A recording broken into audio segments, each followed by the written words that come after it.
काफी समय पहले की बात है। जंगल के वातावरण में धीमी धीमी ठंड ने अपना आधिपत्य जमा लिया था। ठंड इतनी अधिक भी नहीं थी कि जाड़े से शरीर कांपने लगे। शहरों, कस्बों और गांवों से कहीं अधिक ठंड होती है जंगल में। उस जंगल में एक अत्यधिक मनभावन बगीचा था। उसी वन में आम के घने वृक्ष की एक खोह में तोता अपनी मैना और बच्चों के साथ सुखपूर्वक रहता था। एक दिन शाम को तोता जब अपने घोंसले पर आया तो वह बुरी तरह कांप उठा। उसका किसी निर्दयी ने सब कुछ लूट लिया था। वह पेड़ कटा हुआ था जिसकी खोह में उसका घोंसला था, जिसमें वह अपनी मैना और बच्चों के साथ सुखपूर्वक रहता था। पेड़ कटने की वजह से उसका घोंसला उजड़ गया था। उसकी मैना और बच्चे वहां नहीं थे। तोता काफी दुखी हुआ। यही तो उसका निवास था, जहां वह दिन भर की मेहनत के बाद अपनी मैना के साथ विश्राम किया करता था। तोते ने कटे हुए वृक्ष के चारों ओर नजरें घुमाकर देखा उसे। उसकी मादा और बच्चे कहीं न मिले। घोंसला उजड़ने और अपने परिवार के सदस्यों के बिछड़ने का तोते को काफी दुख हुआ। वह सोचने लगा, भगवान ने इस संसार को इसलिए बनाया है कि सब प्राणी एक दूसरे से प्यार करें, एक दूसरे की मदद करें। लेकिन कुछ लोग इन नियमों को भूलकर दूसरों को कष्ट पहुंचाते हैं। ये सब सोचते हुए बेचारा तोता चुपचाप सिर झुकाए एक ओर बैठ गया। तभी अचानक तोते को याद आया कि करीब के ही एक बाग में एक मैना का घोंसला है और वह वहां अकेली ही रहती है। उसने अभी तक किसी तोते से नाता नहीं जोड़ा है। यह सोचकर तोते ने राहत की सांस ली। उसने सोचा, अपना घर बार उजड़ चुका है, शायद मेरी दास्तान सुनकर मैना को मुझ पर दया आ जाए और वह मुझे अपने घोंसले में थोड़ी सी जगह दे दे। काफी सोच विचार करने के बाद तोते ने उड़ान भरी और कुछ ही पल में उस डाली पर पहुंच गया जिस पर मैना का घोंसला था। मैना ने जब एक अजनबी तोते को देखा तो वह चौंक कर उछल पड़ी और वह उससे दूर जा बैठी तथा कड़क कर बोली, ए तोते, ये क्या है? तुम यहाँ क्यों आए हो? मैं इस डाल पर बरसों से रही हूं। इस पर मेरा अधिकार है, तुम यहाँ से भाग जाओ। ए मैना, इतना गुस्सा क्यों करती हो? तोते ने धीमी आवाज में कहा। मेरे यहाँ बैठने से तुम्हें क्या एतराज है? रात बिताने आया हूं, सुबह होते ही चला जाऊंगा। हरगिज नहीं, मैना ने क्रोधित स्वर में कहा। मैना, एक बात पूछूं? तोते ने कहा। पूछो, क्या पूछना चाहते हो? मैना ने उसकी ओर देखे बगैर कहा। तुम नाराज क्यों हो? तुम्हें मुझसे इतनी नफरत क्यों है? भगवान ने तो हर जीव का जोड़ा बनाया है। इस प्रकार क्रोधित होते मैंने तो किसी को नहीं देखा। तोते, मैना बोली, शायद तुम नहीं जानते कि मर्दों की जात कितनी बेवफा होती है। वह हमेशा औरतों को अपनी लच्छेदार बातों में फंसाकर उन्हें दुख देता है और उनसे बेवफाई करता है। इसलिए मुझे मर्द जात से सख्त नफरत है। मैं किसी भी मर्द को अपने पास नहीं फटकने देती। लेकिन सब मर्द तो एक जैसे नहीं होते। तोते ने कहा, तुम मुझे सफाई मत दो और यहाँ से भाग जाओ ताकि मैं अपने घोंसले में जाकर आराम से सो सकें। मैना ने कहा, मैं अन्य मर्दों की तरह नहीं हूँ और बेवफा भी नहीं हूँ। रमणीक द्वीप के जंगल के बाग में एक आम के पेड़ की खोह में मेरा घोंसला था, जहाँ मैं अपने बीवी बच्चा के साथ आराम की जिंदगी बसर कर रहा था।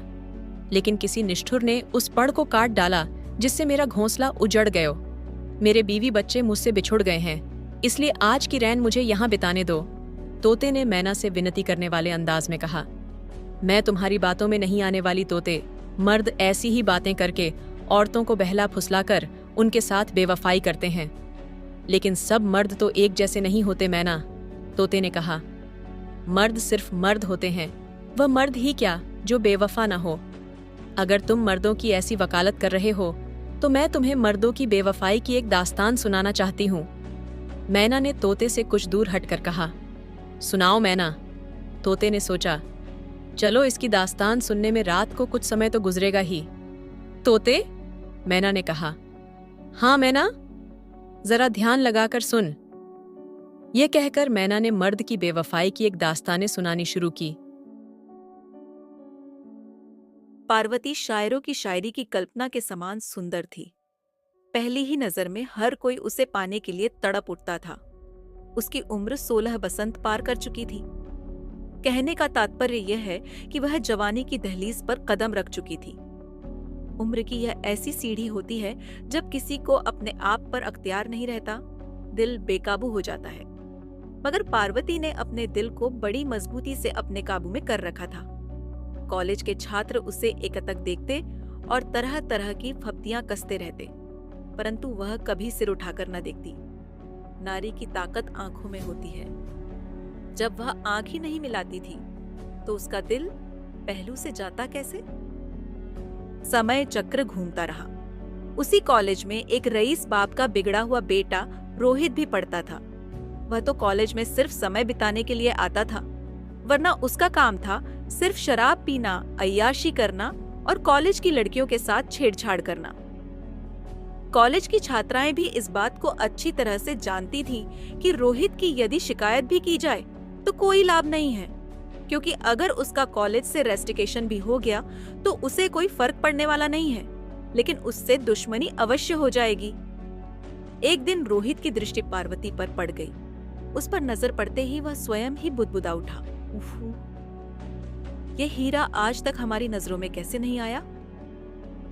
उस समय उसके आवारा साथी उसके साथ नहीं थे। वैसे 4-6 साथी हर समय उसके साथ रहते थे। उसका माल डकारने के चक्कर में उसकी हाँ में हाँ मिलाते रहते थे। रोहित ने एक पल कुछ सोचा, फिर वह उसकी ओर बढ़ चला। उसने पार्वती के पास जाते ही उसका हाथ थाम लिया और कहा, जाने मन, आज तक कहाँ थी? हमने तो कभी देखा ही नहीं। एक पल के लिए पार्वती सकते की सी हालत में आ गई। उसकी समझ में ही नहीं आया कि वह क्या करे और क्या न करे।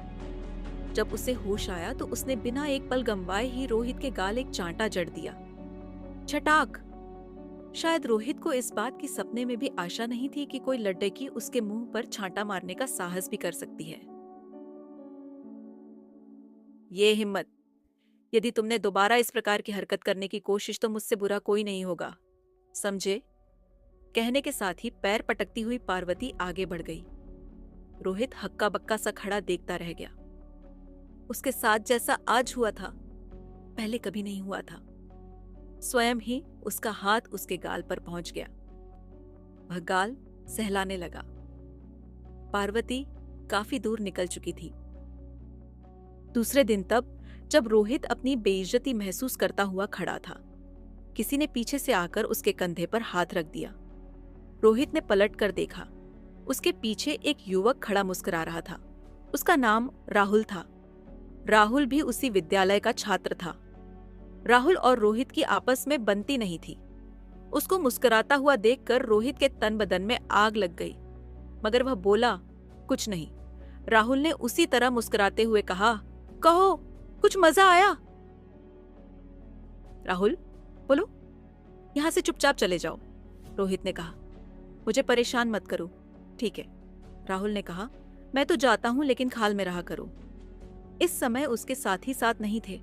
वैसे भी इस प्रकार के लोगों में कोई हिम्मत तो होती नहीं। रोहित ने मन ही मन निश्चय कर लिया कि वह उसे छोड़ेगा नहीं। एक न एक दिन अपनी इच्छा पूरी अवश्य करूंगा। पार्वती ने उसके मुंह पर छांटा तो अवश्य मार दिया था, लेकिन वह स्वयं बुरी तरह से घबरा गई थी। उसने लड़कियों से सुना था कि रोहित एक रईस बाप का बिगड़ैल बेटा है। उसका काम ही लड़ाई झगड़ा करना है। इसी ऊहापोह में वह अपने घर पहुंच गई। फूल सा चेहरा मुरझा सा गया था। अनजाना सा भय उसके मनोमस्तिष्क पर छाता चला जा रहा था। वह तो उस घड़ी को कोस रही थी जब उसने उसके गाल पर छांटा रसीद कर दिया था। शाम को ठीक से खाना भी नहीं खा सकी थी। वह मन ही मन सोचती रही थी कि जाने वह क्या करेगा। बदमाश आदमी का क्या भरोसा। रात में सो भी नहीं सकी। दूसरे दिन तब जब वह कॉलेज के द्वार पर पहुंची तो उसने रोहित व उसके साथियों को द्वार पर खड़े पाया। उनके चेहरों पर जहरीली मुस्कानें थीं। पार्वती ने एक बारगी उनकी ओर देखा था और फिर गर्दन घुमाकर तेज कदम बढ़ाती हुई चली गई। उन्होंने बाद में ठाका लगाया। वहीं पास ही राहुल भी खड़ा था। उसने भी उनकी ओर देखा था। वह वास्तव में इसी वजह से आया था कि यदि वे पार्वती के साथ किसी प्रकार की हरकत करे तो वह उसकी सहायता करे। राहुल भी आगे बढ़ गया। वह तेज कदम बढ़ाता हुआ पार्वती के पास आकर बोला, मिस पार्वती जी। उसके मुख से अनायास ही निकल गया। कहने के साथ ही उसने राहुल की ओर देखा। मुझे राहुल कहते हैं मिस पार्वती, उसने कहा। मैं भी इसी विद्यालय का छात्र हूं। होंगे तो मैं क्या करूं? मैं ये कह रहा था राहुल ने कहा, आपने जो काम कल किया था वह वास्तव में काबिले तारीफ था। मुझे आपकी हमदर्दी की आवश्यकता नहीं है। मैं ये कह रहा था मिस पार्वती, उसने कहा, मैं ही एक ऐसा आदमी हूं जो तुम्हें रोहित से बचा सकता हूं। आपने यह तो सुन ही रखा होगा कि वह परले सिरे का बदमाश है। अब जो होगा देखा जाएगा, उसने कहा। आप अपने रास्ते जाइए। ठीक है, कहने के साथ ही वह एक ओर को चला गया। सच बात यह थी कि पार्वती को उस समय किसी सशक्त सहारे की आवश्यकता थी, जो रोहित से उसे बचा सके व उसकी रक्षा कर सके। उसने राहुल के विषय में सोचा। लंबा चौड़ा, देखने में सुंदर युवक। उसके विषय में विचार कर उसने एक बार अपने बालों को झटका दिया और आगे बढ़ गई। लेकिन यह सच है कि उसके दिल के किसी कोने में राहुल ने जगह बना ली थी। उधर राहुल ने अपने मन में यह अवश्य समझ लिया था कि उसने पार्वती को अपनी ओर आकर्षित कर लिया है। उसी शाम जब कॉलेज की छुट्टी होने के बाद वे सीढ़ियों से उतर रहे थे, तो जीने के मोड़ पर राहुल और पार्वती टकरा गए। उन दोनों के हाथों से उनकी किताबें गिर गईं। वे दोनों अपनी अपनी पुस्तकें उठाने के लिए झुके। पुस्तकों को उठाते समय राहुल के हाथ पार्वती के हाथों से टकरा गए। उफ! पार्वती के सारे बदन में झुरझुरी सी फैल गई। जवानी में किसी पुरुष का स्पर्श नारी के मन के तारों को झकझोर कर रख देता है। राहुल ने लड़खड़ाई सी आवाज में कहा, I am sorry miss Parvati. Parvati ने कुछ भी नहीं कहा। वह चुपचाप अपनी पुस्तकें उठाकर चली गई। पार्वती इस बात को अच्छी तरह से समझ रही थी कि राहुल उसकी ओर आकर्षित हो रहा है। राहुल भी अपने मन में कुछ ऐसा ही सोच रहा था। धीरे धीरे वे एक दूसरे के काफी करीब आने लगे और वह दोनों कॉलेज के बाद भी एकांत में मिलने लगे। पार्वती की यह मजबूरी थी कि उसे किसी न किसी सहारे की आवश्यकता थी। उसे राहुल से अच्छा सहारा कौन मिल सकता था? इसीलिए उसने अपने दिल को उसके हवाले कर दिया। राहुल और पार्वती कॉलेज में चर्चा का विषय बनने लगे। जो पार्वती किसी को अपने पास फटकने भी नहीं देती थी, वही चर्चा का विषय बन गई। अगर कहा जाए कि पार्वती पूरी तरह से राहुल के जाल में फंस गई थी, तो अतिशयोक्ति न होगी। एक दिन कॉलेज में प्रवेश करने से पहले ही राहुल पार्वती को मिल गया। उसने आंख से इशारा करके उसे अपने पास बुला लिया। पार्वती के पास आने पर बोला, आओ, आज एक होटल में चलेंगे। राहुल के चेहरे पर शरारत खेल रही थी। क्यों? पार्वती, तुम्हारी हर बात में क्यों कहने की आदत बहुत बुरी है। मैंने तो तुम्हारे साथ जीने मरने की कसम खाई है, फिर अब तुम इतनी शंका क्यों करती हो? राहुल। पार्वती ने हंसते हुए कहा, हम लोगों का इस तरह से मिलना और रोज कॉलेज से जल्दी चले जाना अच्छा नहीं है। अरे छोड़ो भी, आओ, राहुल ने कहा। हल्की सी नाराजगी के साथ पार्वती राहुल के साथ चल दी। वे दोनों साथ साथ चलते हुए होटल में आ गए। होटल में आकर राहुल ने एक कमरा ले लिया। वे दोनों कमरे में आ गए। वहां आकर उन्होंने हल्का खाना खाया। राहुल ने पार्वती के पानी के गिलास में हल्के नशे की गोली डाल दी थी। कुछ देर बाद पार्वती को ऐसा लगा कि जैसे उसकी आंखें बंद होती जा रही हैं। चाहकर भी वह अपने आप को होश में न रख सकी। नींद ने उसे दबोच लिया। 4 घंटे बाद जब उसकी नींद टूटी तो वह अवाक रह गई। उसके पास कुछ भी न बचा था। उसका सब कुछ राहुल ने लूट लिया था। कुर्सी पर बैठा राहुल उसकी ओर देख रहा था। पार्वती, राहुल ने कहा, मैं बहुत शर्मिंदा हूं। क्या करूं, मैं अपने आप को रोक नहीं पाया। तुम्हारे रूप ने मुझे पागल बना दिया था। अब जो होना था सो तो हो गया था। रोने धोने या चीखने चिल्लाने से कुछ होने वाला नहीं था। पार्वती ने अपने कपड़े ठीक किए, बोली, अब चलो यहां से। पार्वती, हाँ राहुल, मुझे माफ नहीं करोगी? राहुल। पार्वती ने कहा, मेरे माफ करने या न करने से क्या होता है? तुमने तो मुझे कहीं का नहीं छोड़ा। मैंने तुम्हारे साथ जीने मरने की कसम खाई है। तुम चिंता क्यों करती हो? अगर हमारे माता पिता हमारा विवाह एक दूसरे के साथ करने के लिए तैयार न हुए तो हम कहीं दूर चले जाएंगे, इतनी दूर कि हमें कोई भी खोज न सके। फिर पार्वती ने कुछ नहीं कहा। वह कुछ कहने की स्थिति में भी नहीं थी। उसे आत्मग्लानि हो रही थी। राहुल पार्वती को अपने साथ लेकर चल दिया।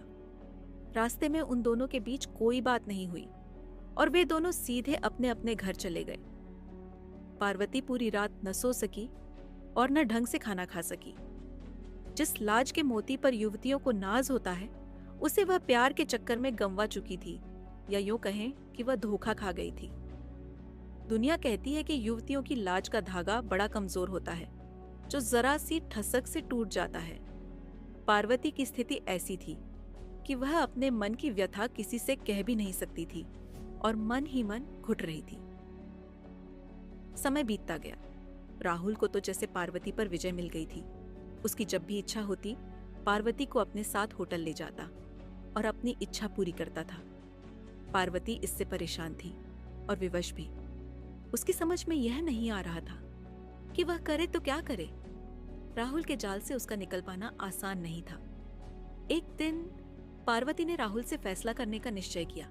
वह और राहुल कॉलेज के पास ही एक एकांत स्थान पर बैठे थे। राहुल पार्वती के बालों से खेल रहा था। राहुल, पार्वती ने धीमी आवाज में कहा। कहो पार्वती, क्या बात है? तुम मुझे यह बताओ कि तुम मुझसे शादी कर रहे हो या नहीं। मैं अब इस प्रकार के जीवन से तंग आ गई हूं। पार्वती के स्वर में धीमा आवेश था। शादी भी कर लेंगे, क्यों चिंता कर रही हो? नहीं, उसने कहा। साफ साफ बताओ। पार्वती, मैंने अपने पिताजी को पत्र लिखा था, राहुल ने कहा। उन्होंने लिखा है कि हमारी होने वाली बहू को हमें पहले दिखाओ, तब हम कोई फैसला करेंगे। और अगर उन्होंने इनकार कर दिया तो?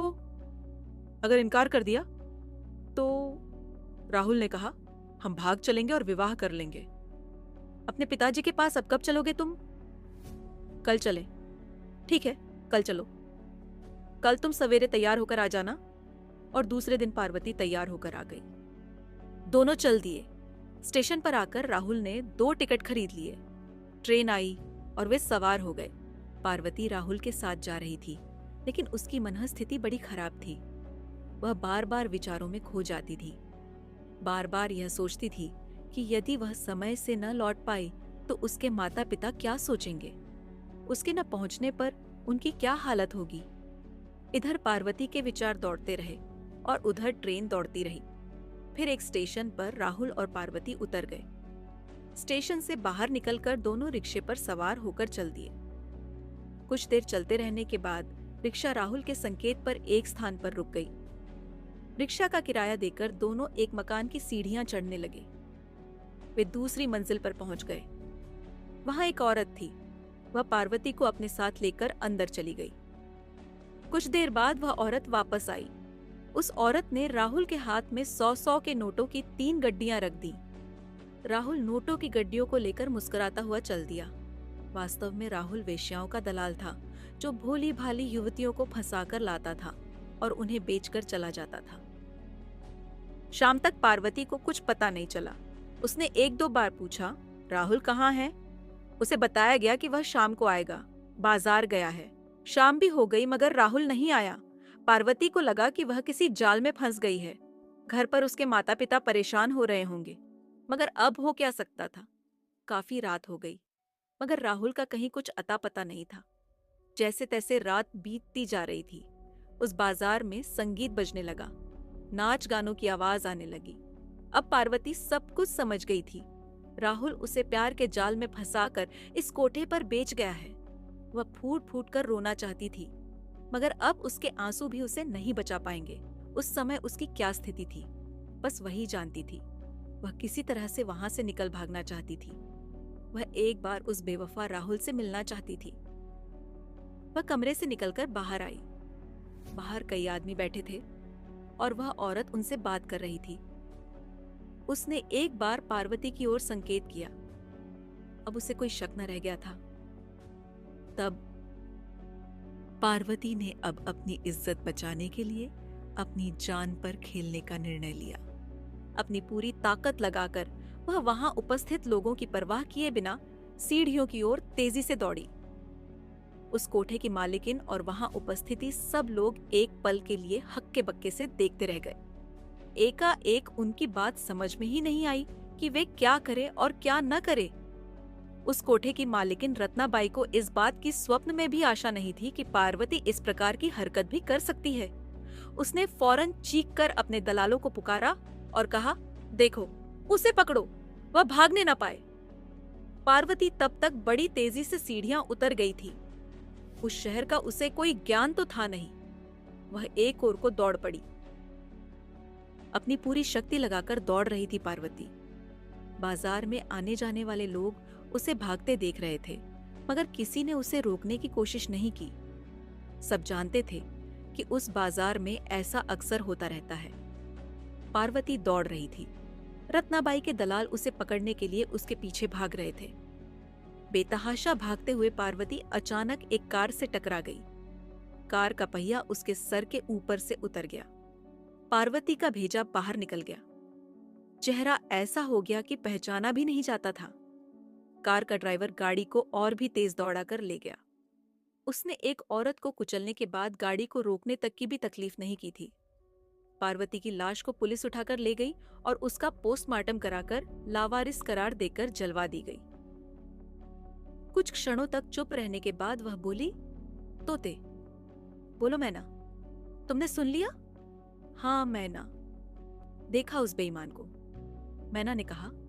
पार्वती ने उस बेमुरव्वत इंसान पर भरोसा किया, उस पर विश्वास करके अपने माता पिता को छोड़कर चल दी, और उसने उसका यह सिला दिया कि उसके तन को 30,000 में बेच दिया। एक पल रुककर मैना ने पुनः कहना प्रारंभ किया, अब तुम बताओ, जब मैंने मर्दों के ऐसे किस्से सुन रखे हैं तो भला मैं तुम्हें कैसे अपने पास आने दें? वास्तव में संसार में मर्दों की जात बड़ी फरेबी, दगाबाज और बेपीर होती है। यही कारण है कि मुझे मर्द जात से नफरत है। मैना, हाँ बोल तोते। यह मर्द जात पर सरासर इल्जाम है, तोते ने कहा। सच बात तो यह है कि मर्दों से ज्यादा वफादार तो कोई होता ही नहीं। मैं अब तुम्हें एक ऐसी हसीना की दास्तान सुनाता हूं जिससे यह सिद्ध हो जाएगा कि मर्द ही बेवफा नहीं होते। सुनाओ। तोता मन ही मन प्रसन्न हो रहा था। वह जानता था कि अब वह उसे अपने पेड़ की शाख से जाने के लिए नहीं कहेगी। कुछ पलों तक वातावरण में सन्नाटा छाया रहा। फिर तोते ने कहना प्रारंभ किया,